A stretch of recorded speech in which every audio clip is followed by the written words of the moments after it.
Dans cet exercice qui a été donné à Centrale en 2019, on s'intéresse à un endomorphisme diagonalisable d'un cas espace vectoriel E de dimension finie n.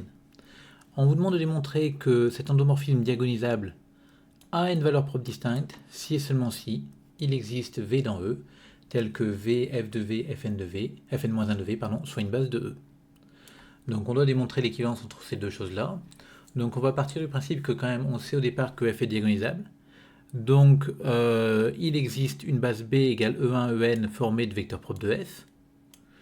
Donc du coup, pour cette base-là qu'on a choisie, on va noter lambda i, la valeur propre associée à EI. Et quand on prend un V dans E, quelconque, ce V va s'écrire sous la forme somme des AI EI, pour i variant de 1 à n, parce que E1, En est une base de E. Et du coup, par récurrence immédiate, on va démontrer que f puissance k de v, en utilisant la linéarité et le caractère vecteur propre des EI, sera égal à la somme des lambda i puissance k ai EI. Donc du coup, maintenant, nous, on veut regarder à quelles conditions cette famille-là va être une base. Donc vous remarquerez que pour l'instant, j'ai pris un V quelconque. Et donc cette famille-là va être une base de E, si et seulement si sa matrice dans la base B est inversible. Donc on va calculer le déterminant de cette matrice-là. Donc cette matrice, comme V est égal à A1, E1 plus A2, E2 plus AN, EN, on obtient ça. F de V, c'est lambda A1, E1 plus lambda 2, A2, E2 plus lambda N, AN, EN, c'est ça, etc., etc.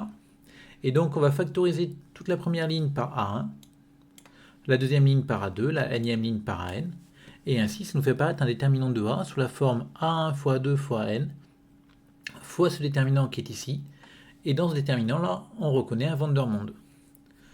Un déterminant de Vandermonde. Donc du coup, cette famille CV va être une base, si et seulement si le déterminant est non nul. Donc, comme ce déterminant s'écrit sous la forme d'un produit, si et seulement si chacun des termes du produit est non nul. Donc les AI doivent être non nuls. Et pour que ce déterminant de Vandermonde soit non nul, on sait qu'il faut que les lambda i soient 2 à 2 distincts. Enfin, c'est même équivalent, c'est si et seulement si les lambda i sont 2 à 2 distincts.